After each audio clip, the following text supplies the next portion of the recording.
Un cours en miracle, 161 chapitre 19.4 c. Atteindre la paix. C. Le troisième obstacle. L'attraction de la mort à toi et à ton frère, dans la relation particulière desquelles le Saint-Esprit est entré, il est donné de délivrer et d'être délivré du dévouement à la mort. Car cela t'a été offert, et tu l'as accepté. Or tu dois encore en apprendre davantage sur cet étrange dévouement, car il contient le troisième obstacle que la paix doit franchir. Nul ne peut mourir à moins d'avoir choisi la mort. Car ce qui semble être la peur de la mort est en réalité son attraction. La culpabilité aussi est crainte et apeurante. Or elle ne pourrait pas avoir la moindre emprise, sauf sur ceux qui sont attirés par elle et la recherche. Ainsi en est-il de la mort. Faite par l'ego, son ombre sombre tombe sur toute chose vivante, parce que l'ego est ennemi de la vie. Et pourtant, une ombre ne peut pas tuer. Qu'est-ce qu'une ombre pour les vivants? Il passe simplement et elle disparaît. Mais qu'en est-il de ceux dont le dévouement est de ne pas vivre, le chur éploré de l'ego, pécheurs, drapés de noir qui vont d'un pas tellement pesant en s'éloignant de la vie, traînant leurs chaînes et défilant en un long cortège qui rend honneur à leur sinistre maître, Seigneur de la mort. Touche n'importe lequel d'entre eux des douces mains du pardon et vois tomber ses chaînes, avec les tiennes.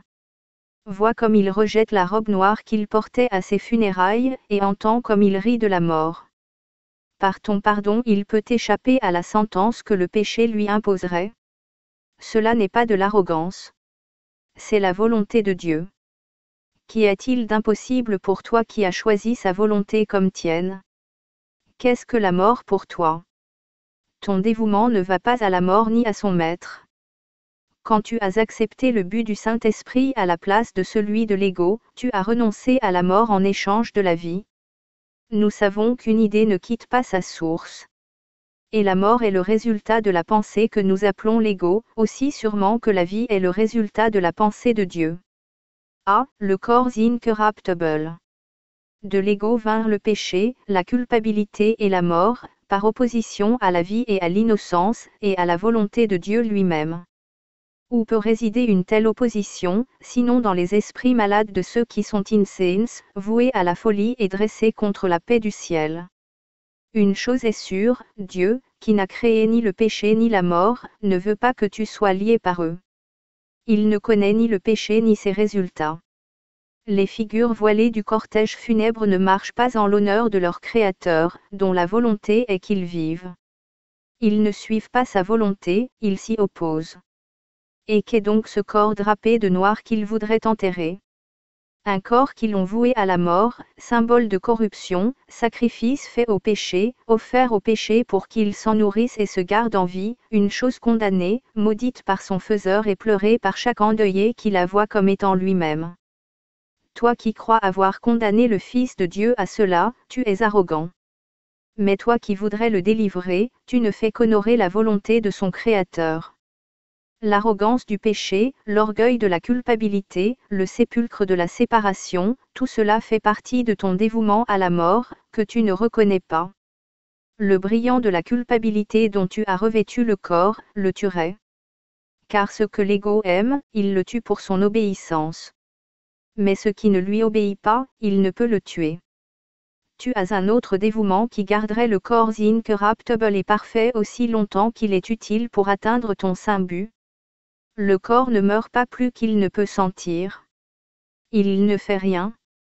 De lui-même il n'est ni corruptible ni incorruptible. Il n'est rien. Il est le résultat d'une minuscule et folle idée de corruption qui peut être corrigée. Car Dieu a répondu à cette idée insane par la sienne, une réponse qui ne l'a pas quittée et qui par conséquent porte le Créateur à la conscience de chaque esprit qui a entendu sa réponse et l'a acceptée. À toi qui te voues à l'incorruptible, le pouvoir a été donné par ton acceptation de délivrer de la corruption. Y a-t-il meilleure façon d'enseigner le principe premier et fondamental d'un cours sur les miracles, qu'en te montrant que celui qui semble le plus difficile peut être accompli en premier? Le corps ne peut que servir ton but. De même que tu le considères, de même il semblera être. La mort, si elle était vraie, serait la rupture finale et complète de la communication, ce qui est le but de l'ego. Ceux qui craignent la mort ne voient pas comme ils l'appellent souvent et à haute voix, l'enjoignant de venir les sauver de la communication. Car la mort est vue comme une sécurité, le grand et noir sauveur qui les délivre de la lumière de la vérité, la réponse à la réponse, qui fait taire la voix qui parle pour Dieu. Or la retraite vers la mort n'est pas la fin du conflit. Seule la réponse de Dieu en est la fin. L'obstacle qu'est ton amour apparent de la mort, que la paix doit franchir, semble très grand. Car en lui sont cachés tous les secrets de l'ego, tous ces étranges mécanismes de tromperie, toutes ces idées malades et ces bizarres imaginations. Là est la fin ultime de l'union, le triomphe du fer de l'ego sur la création, la victoire du sans-vie sur la vie elle-même.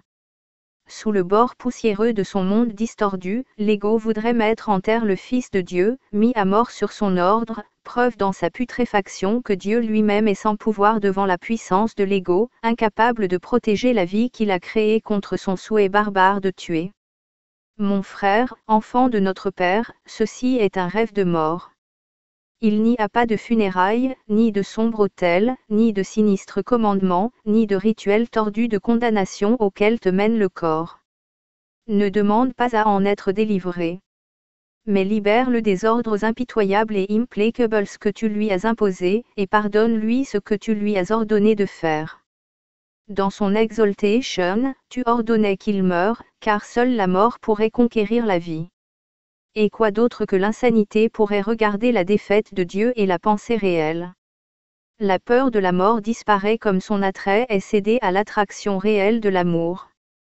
La fin du péché, calmement blottie dans ta relation, protégée par ton union avec ton frère et prête à devenir une force puissante pour Dieu, est très proche. L'enfance du salut est soigneusement gardée par l'amour, préservée de toute pensée qui l'attaquerait et tranquillement préparée à remplir la tâche considérable pour laquelle elle t'a été donnée. Ton but qui vient de naître est bercé par les anges, chéri par le Saint-Esprit et protégé par Dieu lui-même. Il n'a pas besoin de ta protection, c'est la tienne. Car il est sans mort, et en lui réside la fin de la mort. Quel danger peut assaillir ceux qui sont entièrement innocents? Qu'est-ce qui peut attaquer ceux qui sont non coupables? Quelle peur peut entrer et troubler la paix de l'impeccabilité? Ce qui t'a été donné, même dans son enfance, est en pleine communication avec Dieu et toi. Il tient dans ses petites mains, en parfaite sécurité, chaque miracle que tu accompliras, et te l'offre. Le miracle de la vie n'a pas d'âge, né dans le temps mais nourri dans l'éternité. Contemple cet enfant à qui tu as donné un lieu de repos en pardonnant à ton frère, et vois en lui la volonté de Dieu. Voici l'enfant de Bethléem né à nouveau. Et tous ceux qui lui donnent refuge le suivront, non vers la croix mais vers la résurrection et la vie. Quand une chose quelle qu'elle soit te paraît être une source de peur, quand quelque situation te terrorise et fait trembler ton corps et se couvrir des sueurs froides de la peur, souviens-toi que c'est toujours pour une raison, l'ego l'a perçu comme un symbole de la peur, un signe de péché et de mort. Souviens-toi, alors, que ni le signe ni le symbole ne devraient être confondus avec la source, car ils doivent représenter autre chose qu'eux-mêmes. Leur signification ne peut pas être en eux mais doit être cherchée dans ce qu'ils représentent. Ainsi il se peut qu'ils signifient tout ou rien, selon la vérité ou la fausseté de l'idée qu'ils reflètent. Confronté à une telle incertitude apparente quant à leur signification, ne la juge pas. Souviens-toi de la sainte présence de celui qui t'a été donné pour être la source du jugement. Donne-la lui pour qu'il juge pour toi, et dis. Prends-la de moi et regarde-la, la jugeant pour moi. Ne me laisse pas y voir un signe de péché et de mort, ni l'utiliser pour la destruction. Enseigne-moi comment ne pas en faire un obstacle à la paix mais te laisser l'utiliser pour moi, pour faciliter sa venue.